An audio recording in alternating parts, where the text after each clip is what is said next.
Il porte. You went to all in. Dump it. Crypto market just dump 10% and market में आ गया है panic because बहुत सारे लोग लॉन्ग में फंस गए हैं। बहुत सारे लोग जो है स्पॉट बाइंग कर रहे हैं, प्रॉफिट बुक नहीं किया टाइम पे, फंस गए हैं। लोग सोच रहे हैं कि is it the end of the bull run, क्या क्रिप्टो मार्केट यहाँ पे खत्म हो गया है, will we see a reversal back to $30,000 zones. तो इन सारे क्वेश्चंस का आंसर हम आज के वीडियो में करेंगे। इसके अलावा हम बताएंगे कि क्या हमें डिप बाइंग करनी चाहिए तो किन ऑल्ट कॉइंस पे करनी चाहिए, कहाँ पे करनी चाहिए, and I will remind you again of the importance कि प्रॉफिट बुक करना क्यों जरूरी है। तो make sure to hit the like button, subscribe if you are new here. Let's go to the screen and start today's update. तो start करते हैं bitcoin के 4 आवर के चार्ट से। यहाँ पे आप देख सकते हो चार्ट किस तरीके से लग रहा है। इसने ये ट्रेंड लाइन फाइनली ब्रेक कर दी। कल अगर आप लाइव पे आए होंगे तो हम ये ट्रेंड लाइन को ट्रैक कर रहे थे एंड काफ़ी अच्छा चल रहा था, ट्रेंड लाइन से बाउंस भी मिल रहा था, बट उसके बाद बेयर्स ने टेक ओवर कर दिया एंड इस ट्रेंड लाइन को ब्रेक कर दिया। अब हम यहाँ पे देखेंगे तो इस तरीके का प्राइस एक्शन है, नीचे गया, अब साइडवेज मूवमेंट कर रहा है। यूजुअली वो थोड़ा बेयरिश होता है, बट यहाँ पे आपको एक चीज़ ध्यान में रखनी है that we are in a bull market. Bull market में बेयरिश सिनारियोस का प्ले हो पाना बहुत ज़्यादा मुश्किल होता है। तो हमेशा आपको जो एक सेंटिमेंट रखना है कि यार bearish in the short term, but हमारा जो लॉन्ग टर्म टारगेट है दैट इज़ बुलिश। हमें सेंटिमेंट को ध्यान में रखना है, क्योंकि अगर आप केवल ये देखोगे कि शॉर्ट टर्म मार्केट कैसा लग रहा है, if you only consider current market prices, तो आप जो है बाइंग नहीं करोगे, you will not be able to buy the dips confidently, right. तो ये चीज़ आपको ध्यान में रखनी है। अब बात करते हैं कि यार ये डंप आया क्यों, is there a news in the market जिसके कारण डंप आ रहा है, या फिर लिक्विडेशन यहाँ पे हुई है इसके लिए डंप आ रहा है। तो सबसे पहले हम देखते हैं यहाँ पे कोई न्यूज़ है तो एशियन स्टॉक स्लाइड और इन्फ्लेशन जिटर्स, ठीक है। यहाँ पे इन्फ्लेशन के कारण थोड़ा एशियन स्टॉक्स जो है नीचे खुले हैं, और इंडिसेस देखें तो वो भी नेगेटिव हैं। तो यहाँ पे जनरल जो फंडामेंटल मार्केट्स हैं, जो वर्ल्ड मार्केट्स हैं, वो हल्के फुल्के नेगेटिव हैं एंड हमें एशिया सेशन में भी यही देखने को मिल रहा है एंड प्रोबेबली लग रहा है कि यूएस सेशन जब खुलेगा वहाँ पे भी हमें यही देखने को मिलेगा। Even Indian stock markets are suffering, right. तो ये जनरल एक market correction all over the world है, all over the normal markets है। अगर आप एसपीएक्स को भी देखते हो, कल का प्राइस एक्शन इसको डेली में अगर खोले तो आपको दिख जाएगा कि कल भी जो है एसपीएक्स का प्राइस नीचे गया था, उससे पहले भी नीचे गया था। तो यहाँ पे SPX is also taking a healthy pull back. That explains कि ये चीज़ कहाँ से आ रही है। इसके अलावा अगर हम लिक्विडेशंस को देखते हैं, मैंने आपको क्या बोला हुआ है कि अगर 700 मिलियन से ऊपर लिक्विडेशंस होते हैं तब आप रिवर्सल कंसिडर कर सकते हो। तो यहाँ पे 682 मिलियन लिक्विडेशंस हुए हैं, कोई भी 700 मिलियन के ऊपर नहीं हुए। 700 is like just the minimum, 1 billion से 700 मिलियन के बीच में हम बात करते हैं। तो 682 मिलियन हुए हैं। लेट्स सी और कितने होते हैं, क्या हम यहाँ पे 1 बिलियन पहुँच पाएंगे, because that will be a good sign कि अब हाँ पॉसिबल रिवर्सल इज देयर।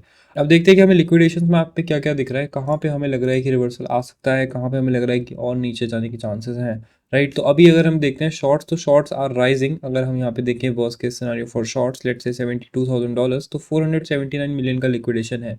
लेकिन अगर मार्केट प्राइस नीचे करता है यहाँ से 67,000 तक अगर हम जाते हैं तो हमारे पास 542 मिलियन का लिक्विडेशन है। दिस पॉइंट्स इज कि हाँ भाई अभी थोड़ा बहुत और पुल बैक आ सकता है एंड यहाँ पे वर्स्ट केस सिनेरियो 65 के आसपास तक लग रहा है। अगर हम इसको मैच करते हैं अपने चार्ट से, जो कि एक लॉन्ग टर्म का चार्ट है, daily chart is not a 4 our chart, तो यहाँ पे हमें दिखेगा कि ये वाला सपोर्ट जो है अभी भी हमारे पास है, जो कि मेंटेन करना है डेली के टाइम पीरियड में। क्लोजिंग अभी नहीं हुई है हमारे पास इसके नीचे, जब तक ये सपोर्ट हमारे पास जिंदा है देन यहाँ पे वापस से हम जो है वापस बाउंस कर सकते हैं, ठीक है। तो दिस कैन हैपन, ये आपको ध्यान में रखना है। आई विल टेल यू कि मैं आपको ये सब चीज़ें क्यों बता रहा हूँ। नंबर 1 हमें देखना है कि वर्स्ट केस सिनेरियो क्या है। So this breaking can lead to 61,000 से $60,000 का एरिया एंड अगर हम यहाँ पे देखेंगे लेवल्स, तो यहाँ पे 1.2 बिलियन तक का लिक्विडेशन होगा, लेकिन ज़्यादा फर्क नहीं पड़ेगा, आपका 1 बिलियन जो है यहीं पे क्रॉस हो जाएगा $65,000 पे। तो going to $65,000 can be done in a way can come back, तो दिस कैन हैपन। तो डेली क्लोज जो है मेरे लिए ज़्यादा इंपॉर्टेंट यहाँ पे हो जाती है। इसके अलावा अगर मार्केट गिरता है तो फिर 60,000 का लेवल जो है हम होल्ड करेंगे एंड 60,000 लेवल्स के आसपास एक चीज़ हमें और देखने को मिलेगी, क्योंकि उसमें थोड़ा टाइम लगेगा, वीकली यहाँ पे वो कैंडल होगी। तो हमें ये भी देखना है कि क्या हम ये वीकली ट्रेंड है जिसको मेंटेन कर पाते हैं या नहीं कर पाते हैं। When will I start selling, right. तो मैं 30% प्रॉफिट ऑलरेडी बुक करता रहता हूँ, आपको पता ही है। अभी मैं बताता हूँ इसके बारे में, मुझे बहुत गालियाँ पड़ती है कॉमेंट सेक्शन में, लेकिन this is why I book profits, right. क्योंकि इस टाइम पे मेरे पास कैश है टू सेव। अगर मेरा कोई लॉन्ग ओपन है तो मार्जिन ऐड करने के लिए, अगर मुझे डिप बाइंग करनी है तो उसके लिए। अभी हमें मेन चीज़ इंपॉर्टेंट है कि डेली कैंडल क्लोज कहाँ पे होता है। डेली कैंडल क्लोज इसके ऊपर होता है तो that will B bullish and will continue upwards, लेकिन इसके नीचे होता है then chances of dumping to $60,000 increases significantly। तो हम यहाँ पे कैंडल क्लोज का वेट करेंगे। I did do some dip buying, 10% capital जो मैंने बचाया था वो मैंने यहाँ पे डिप्लॉय किया है आई टेल यू कहाँ कहाँ पे किया है, बट मुझे लग रहा है कि इट शुड सस्टेन, यहाँ से ऊपर जाना चाहिए, बट डेली क्लोजिंग का वेट कर लो अगर आपको और सेफ होना है। डेली क्लोजिंग इसके नीचे होती है, देन विल प्रिपेयर फॉर $60,000, उस हिसाब से हम प्रॉफिट बुकिंग करेंगे और to get into cash and also this will be our plan. इसके अलावा एक चीज़ इंटरेस्टिंग देखते हैं कि BTC dominance is now falling and ETH BTC जो है यहाँ पे राइज करना स्टार्ट कर रहा है। इसका मतलब है money will start flowing into altcoin soon if BTC is able to sustain it, right. तो this could be a start of an alt season अगर बिटकॉइन जो है यहाँ पे अपना सपोर्ट सस्टेन कर पाता है। ये ट्रेंड तो हमारा इसने ब्रेक कर दिया, अब it could be going back to retest this. तो ये सारी चीज़ें जो है हमें अलॉन्ग द डे देखनी है, राइट। मैं अभी प्रेडिक्शन नहीं कर सकता, हमें देखना पड़ेगा कि प्राइस एक्शन कैसा रहता है, BTC किस तरीके से रिस्पॉन्ड करता है, किस तरीके से ऑल्ट रिस्पॉन्ड करते हैं। क्विक ट्रेड्स हम बना सकते हैं, लेकिन दीज आर इंपॉर्टेंट थिंग्स। अब बात करते हैं कि यार डिप बाइंग में क्या करना है, क्या हमें डिप बाई करना है, क्या नहीं करना है। सो यहाँ पे पहले देखते हैं कि गिरे कौन कौन से कॉइन है पूरी तरीके से। सबसे पहले हमारे पास ऑरडी है, $72 पे ये चल रहा है। ऑरडी के बाइंग पॉइंट्स में लगाऊंगा 66 से $64 के बीच में in case market falls hard. इसके अलावा पाइथ है, पाइथ मैंने आपसे कल भी डिस्कस किया था, ये सपोर्ट एरिया 80 से लेके 77 फर्स्ट बाय था, 70 से 68 हमारा सेकंड बाय था। ऑर्डर्स लगा लो, कुछ हिट हो जाएंगे, बढ़िया हो जाएगा। आईएनजे की बात करें तो this is the support area 54.9 से $44 के आसपास। This is a very strong support क्योंकि इसने एक पैटर्न पूरा ब्रेकआउट किया है एंड BTC अगर सस्टेन करता है तो this can move very hard. इसके अलावा बात करते हैं AKT की, तो AKT ने भी अच्छा टॉप बनाया 6.5 तक, अब ये नीचे आ गया है, इट्स एट 5.1। तो 5.1 से 4.9 के बीच में ऑर्डर्स लगा दो। I think AKT is going to be a very good project market में अगर बुल रन यहाँ कंटिन्यू करता है। इसके अलावा रेंडर है हमारे पास 10.9 पे अभी चल रहा है, 10.6, 10.2, 10.1, इवन करंट मार्केट प्राइस पे भी I have put on buying points. इसके अलावा डॉट है, डॉट की बात करें तो 9.7 से 9.2 is the best area to grab that. Current market price is also not that bad, लेकिन आपके हिसाब से आप एंट्री ले सकते हो।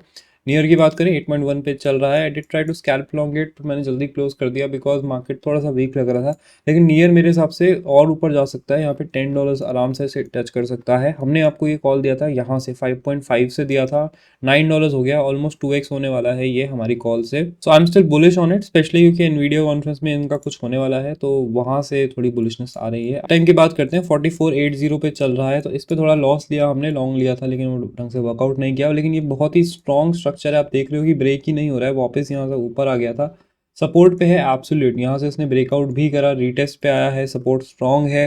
तो I am still tempted to long it, लेकिन मैं इसको स्पॉट पे बाय करने में भी सेटिस्फाई रह सकता हूँ, तो I will be buying it in spot here. याद रखना कि अपना सारा पैसा डिप्लॉय मत करो, in case market dips a little bit more, हमें और अच्छी एंट्रीज यहाँ पे मिल जाएंगी। And that is it for today's video guys. No the bitcoin market is not ending, bull run खत्म नहीं हो रहा है, it's just a 10-12% pull back जो कि थोड़े दिन पहले भी आया था, बस वो फ्लैश क्रैश था, ये थोड़ा ढंग का पुल बैक है। अब क्या है, वीकेंड है राइट, फ्राइडे सैटरडे संडे, तो सैटरडे संडे को जो है US markets and world markets खुलते नहीं है, तो उसके कारण क्या है, वॉल्यूम सूख जाती है मार्केट से। तो ऐसे केस में क्या होता है कि मार्केट थोड़ा अनप्रिडिक्टेबल हो जाता है, मार्केट कहीं भी और जाने लग जाता है, मार्केट स्लो ब्लीड करने लग जाता है। तो इस मार्केट को जनरली अवॉइड करो, don't try to do future trade. Future trade में बहुत पैसे बना लिए, अब थोड़ा सा वेट करते हैं, पोजीशंस बिल्ड करते हैं, राइट डिप्स होते हैं, डिप्स में बाय करते हैं, सपोर्ट्स आइडेंटिफाई करते हैं, सपोर्ट्स पे बाय करते हैं, एंड यहाँ पे हम रेडी रहते हैं नेक्स्ट लेग अप के लिए, क्योंकि यही टाइम होता है जहाँ पे आप पोजीशंस बिल्ड करते हो फॉर इनसेन प्रॉफिट्स। आप जो है उड़ते हुए मार्केट में, पंप होते हुए मार्केट में पोजीशंस नहीं बिल्ड करते हो, आप ऐसे मार्केट्स में पोजीशन बिल्ड करते हो। तो आइडेंटिफाई करो support areas, dip buying zones, and वहां पे अपनी एंट्रीज लगा के रखो। Thank you for watching and I will see you in the next video. Hash से कैश और उसी कैश से हैश, मुझको चाहती स्ट्रॉन्ग वीड नाले कैश द सैश। मुझे याद न बीती रात और कल की बात, मेरी बला से सारे पहुंचे भाड़।